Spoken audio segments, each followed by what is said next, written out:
मेरे प्रिय साथियों, मेरा अत्यंत सौभाग्य है कि आज मैं एआई टेक्नोलॉजी के माध्यम से आप सबके समक्ष पुनः उपस्थित हुआ हूं। मुझे एक राष्ट्र एक चुनाव पर बोलने का निमंत्रण प्राप्त हुआ है।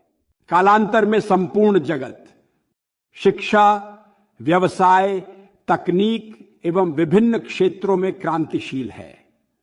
ऐसी परिस्थिति में मैं इस देश के नागरिकों को उनके उत्तरदायित्वों का स्मरण कराना चाहता हूं।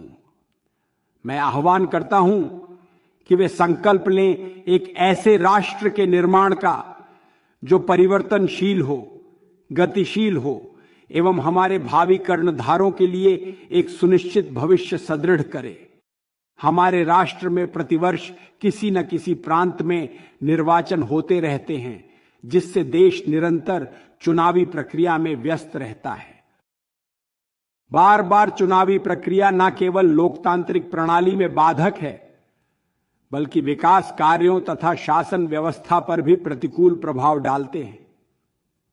एक राष्ट्र एक चुनाव का प्रस्ताव इन चुनौतियों के समाधान का एक स्वर्णिम अवसर प्रदान करता है। यह हमारे लोकतंत्र को सुदृढ़ बनाएगा, विकास की गति को तीव्र करेगा, आर्थिक व्यय में कटौती करेगा तथा प्रशासनिक स्थिरता लाएगा। एक साथ संपूर्ण देश में निर्वाचन होने से लोकतंत्र का एक विशाल महापर्व के रूप में पूरा राष्ट्र उत्सव बनाएगा। कल्पना कीजिए, जब कश्मीर से कन्याकुमारी तक करोड़ों भारतीय एक ही दिवस मतदान करेंगे, क्या वह राष्ट्रीय एकता का एक अद्वितीय दृश्य न होगा? न केवल सरकारों को अपना संपूर्ण कार्यकाल निर्विघ्न पूर्ण करने का अवसर मिलेगा, बल्कि एक साथ निर्वाचन से स्पष्ट एवं दृढ़ जनादेश प्राप्त सरकारें सुदृढ़ता से शासन कर सकेंगी, जिससे जनता का लोकतंत्र में विश्वास बढ़ेगा। आज सारा देश आजादी का अमृतकाल मना रहा है।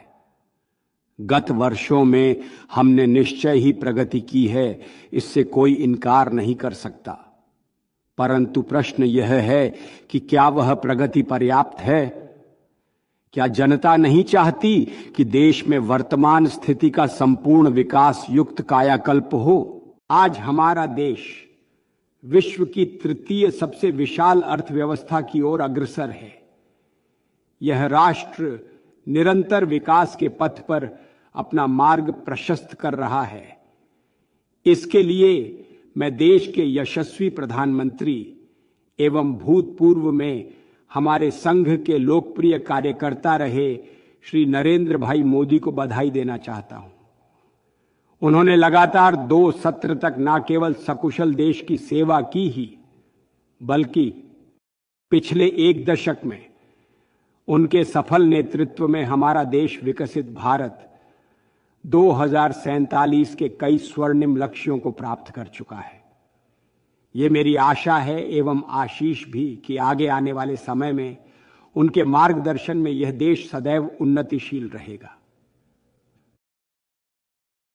आज संपूर्ण जगत के मानस पटल पर भारत की एक अनुपम छवि अंकित हो चुकी है। ऐसे में एक राष्ट्र एक चुनाव इसी विकास कार्य में एक अद्भुत समायोजन है। बारंबार चुनाव इस विकास मार्ग में कंटक के समान प्रकट होकर जनता जनार्दन की आकांक्षाओं का मर्दन करते हैं। निर्वाचन की घोषणा होते ही आचार संहिता लागू होने से सरकारी योजनाओं की घोषणाएं स्थगित हो जाती है। विकास परियोजनाओं एवं जन कल्याण योजनाओं पर कार्य भी चुनाव समाप्त होने तक निलंबित रहता है और जनता को दीर्घ काल तक नाना प्रकार के कष्टों का सामना करना पड़ता है। जब संपूर्ण देश में एक साथ निर्वाचन होंगे, तो सरकारों को 5 वर्ष तक निरंतर कार्य करने का अवसर मिलेगा। बिना बारंबार आचार संहिता के व्यवधान के वे दीर्घकालिक योजनाएं समय पर पूर्ण कर पाएंगी। विशाल विकास परियोजनाओं को यथा समय पूर्ण करना सुगम होगा, जिससे देश की प्रगति की गति बढ़ेगी और जनता को निरंतर विकास का लाभ प्राप्त होगा। निरंतर भिन्न भिन्न निर्वाचन कराने पर राजकोष पर अत्यधिक व्यय होता है। प्रत्येक निर्वाचन में करोड़ों रुपए प्रशासन, सुरक्षा और प्रचार प्रसार पर व्यय करने पड़ते हैं। क्या यह सच नहीं है कि सरकारी धन का निरर्थक व्यय हमारी अर्थव्यवस्था के लिए एक अभिशाप है? एक राष्ट्र एक चुनाव से यह भारी व्यय अत्यधिक कम हो जाएगा। जब 5 वर्ष में एक ही बार सारा देश निर्वाचन में भाग लेगा तो शासन का धन और बहुमूल्य संसाधन संरक्षित होंगे, जिन्हें राष्ट्र निर्माण व जन कल्याण में नियोजित किया जा सकेगा। एक चुनाव होने से जनहित के कार्यों पर अधिक धन व्यय किया जा सकेगा।